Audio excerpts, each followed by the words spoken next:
भी है, चित्त भी है, आनंद भी है। तो मैंने कहा ना कि कुछ लोग भोजन में ही आनंद ढूंढ रहे, कुछ लोग एसी में आनंद ढूंढ रहे, मगर आनंद इतनी छोटी चीज नहीं है, इतनी सस्ती चीज नहीं है। संत महापुरुष जन्म गंवा देते हैं उस आनंद का दर्शन करने के लिए, और फिर भी सुलभ नहीं होता है। वो हम इतना सस्ता बना लिए, पिज्जा में, बर्गर में, समोसा में, जलेबी, भरतना के पेड़ा में तो आनंद आ गया, क्या पूछो, है कि नहीं? तो मेरे सज्जनों, ये आनंद नहीं है। आनंद तो सिवाय परमात्मा की दूसरा कोई नहीं। जो आनंद सिंधु सुख राशि, सी कर दे त्रह लोक सुपासी, जो सुख धाम राम असनामा। स्वामी तुलसीदास कहते हैं रामचरितमानस में कि एक उस यानी सिंधु से, आनंद के सिंधु से एक बिंदु भी मिल जाए तो सारा विश्व प्रपंच आराम विराम विश्राम का अनुभव करता है। और हम कहां ढूंढ रहे हैं? तो आनंद कोई छोटी चीज नहीं है। परमात्मा कृष्ण ही आनंद है और राम ही आनंद है। नंद घर आनंद भयो जय कन्हैया लाल की, यही तो गाते हैं। अवध घर आनंद भयो जय राजा राम की, तो आनंद ही तो भगवान है। अच्छा, कहने लगे महाराज तो एक बात बताओ, क्या? तो बोले 3 नाम है, कोई और भी गुण है?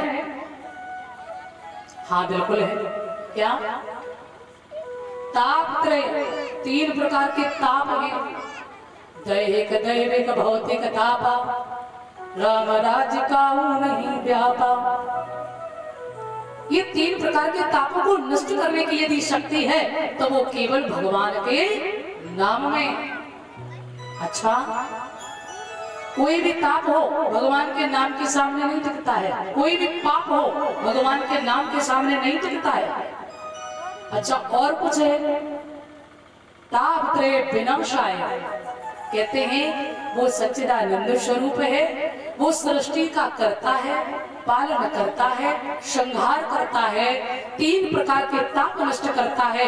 ऐसे प्रभु श्री कृष्ण को हम सभी प्रणाम करते हैं, वयम नमः, हम सभी। तो मेरे सज्जनों, और ये कथा का प्रसंग जो है ना, एक जगह नहीं चला है। मैत्रेय मुनि विदुर जी को कथा सुना रहे हैं, और यही कथा गौकर्ण ने धुंधकारी को सुनाई है, यही कथा भोलेनाथ ने माता पार्वती को सुनाई है, यही कथा सुखदेव ने राजा परीक्षित को सुनाई है, और यही कथा सनत कुमार और यही सोनकादिक ऋषि जो है वो भी सुनाए हैं, और यही काक वसुंड और गरुड़ जी का भी ये संवाद चला है। ये कई जगह कथा हुई है।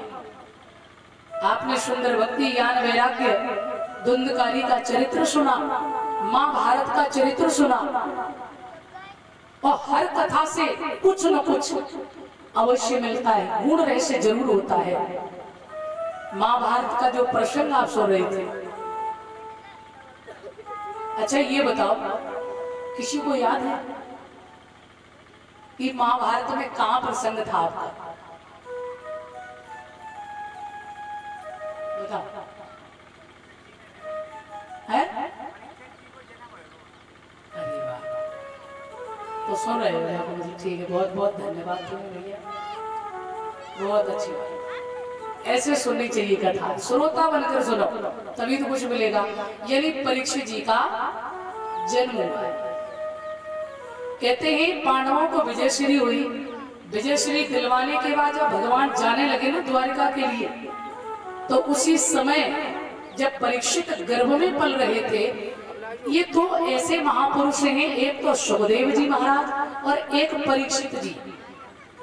ये ऐसे 2 महापुरुष हैं जिन्होंने जन्म लिया बाद में संसार में और भगवान का दर्शन पहले ही। कितने महापुरुष हैं? तो कैसे दर्शन दिया भगवान ने?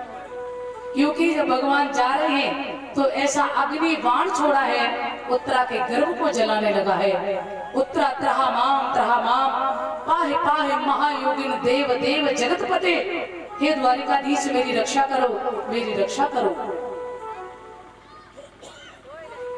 और माताओं की ये धारणा होती है कि अपना चाहे कुछ भी हो जाए मगर मेरे शिशु को बाल बांका नहीं होना चाहिए। जैसी उत्तरा ने कहा भगवान समझ गए। कहते हैं ना ऊंच निवास नीच करतूती। जरूरी नहीं है कि ब्राह्मण कुल में जन्म लेने वाला भगत ही हो। हाँ, और हो सकता है कि कोई बहुत छोटी जाति में जन्म लेने वाला बहुत बड़ा भक्त बने। बताइए वाल्मीकि जी महाराज को देखो, विदुर जी को देखो, परम भक्त हुए हैं। तो मेरे सज्जनों, भगवान ने एक अंगूठे का रूप धारण किया, ये भागवत में प्रमाण है। केवल अंगुष्ठ मात्र बने भगवान और उसके गर्भ में प्रवेश किया है, और उसके बाद भगवान एक रूप में बाहर खड़े और एक रूप में उत्तरा के गर्भ में है, और बार बार उत्तरा से पूछते हैं अब तुम ठीक हो? उत्तरा कहती है प्रभु अब मैं अपने को बिल्कुल स्वस्थ महसूस कर रही हूं। भगवान ने रक्षा की है। भगवान द्वारिका जा रहे हैं तो धर्मराज ने अर्जुन को साथ में भेजा। अर्जुन तो बड़े परम भक्त हैं कृष्ण जी के। तो जब द्वारिका गए, कहते हैं द्वारिका में जब पहुंचे, इधर परीक्षित का जन्म हुआ है, भगवान को पता चला तो भगवान बधाई देने आए हैं स्वयं। और आकर के इधर जब बच्चे का जन्म हुआ है, जन्म लेते ही ये बेटा जो है पालती लगा करके बैठ गया और इधर वो देख रहा है, ऐसे देख रहा है जैसे कुछ हो गया हो। कहते महाराज क्यों देख रहा था और क्या ढूंढ रहा था? तो सोच रही है परीक्षित मन में कि जो छवि हमने गर्भ में देखी थी, जो श्यामली सूरत मोहनी मूरत जो हमने गर्भ में दर्शन किया, वो भगवान कहाँ है? जब द्वारिका से भगवान आए, प्रभु ने दर्शन दिया, और अभी तक तो परीक्षित बिल्कुल खामोश थे, ना हंसना ना कुछ नहीं। और जैसे गोविंद को देखा, गोद में लिया, प्रभु ने खिलखिला के परीक्षित हंस गए। उसी समय कुंती भी खड़ी थी, सब प्रसन्न हो गए। अरे अभी तक तो ये हंस ही नहीं रहा था, परंतु गोविंद को देखते ही, क्योंकि गोविंद के चरणों का परम लाडला भक्त है वो। भगवान ने खूब आशीर्वाद दिया। भीम सभी पांडवों का उस बच्चे में अंश है। बोले ये जो बालक है ना, भीम की तरह बलशाली होगा, अर्जुन की तरह धनुर्धर होगा, और धर्मराज की तरह, यानी इसमें सब गुण होंगे। भगवान कन्हैया बधाई देकर द्वारिका पुनः गए।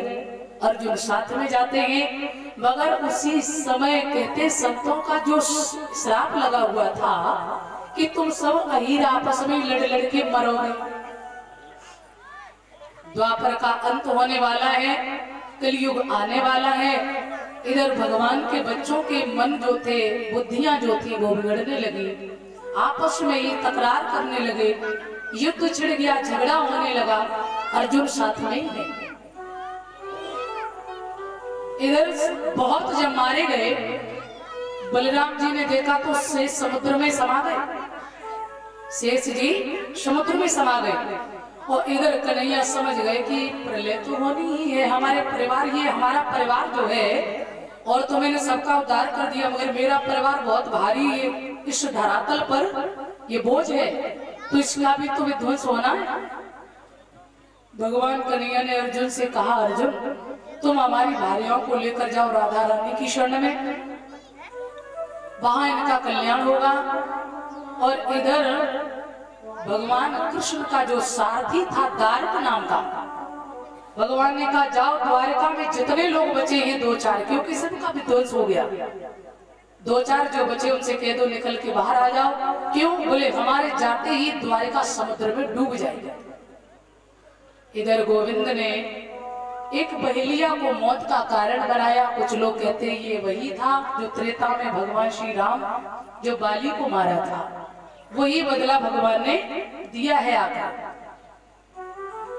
तो भगवान के यानी बहेलिया ने बाण मारा। भगवान जब स्वधाम जाने को तैयार हुए हैं, बहेलिया आकर के चरणों में शरणागति हो गया। भगवान ने कहा कोई बात नहीं, तुम्हारा अपराध नहीं है, ये मेरी स्वयं की इच्छा है, क्योंकि द्वापरांत है, कलयुग आ चुका है।